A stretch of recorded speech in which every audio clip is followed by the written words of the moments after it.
The recent 50% tariff imposed by the United States on Indian goods has dealt a severe blow to Varanasi's world-renowned Banarsi sari and silk industry. Traders say finished goods worth lakhs have already been returned, while fresh export orders have come to a halt, posing a grave threat to the livelihoods of thousands of workers dependent on the trade. व्यक्तिगत पे तो इस समय बुरी मार पड़ गई है ना। कुछ माल होल्ड हो गया जो बन रहा था कि अभी नहीं भेजना है, उससे उसका पेमेंट भी होल्ड हो गया। कुछ माल गया था वो वापस आ गया है। कुछ में क्या 10 लाख का तो कल ही वापस आया। अभी और कुछ रास्ते में है। इससे तो हम लोगों की समझ लीजिए कि सांस अटकी हुई है। आखिर आप कितने लोगों को लेकर के अपना बिजनेस? हमारा अभी 50 लोगों के से काम है।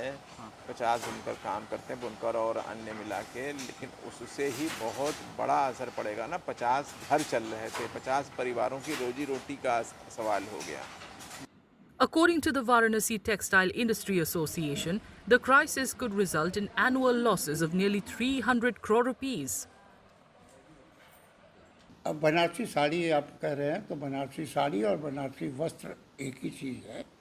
बनारसी वस्त्र हमारे का 60% मटेरियल और वस्त्रों का बनकर वहाँ पे क्लोथ का बनकर अमेरिका को एक्सपोर्ट होता था, वो काफ़ी नुकसान होगा।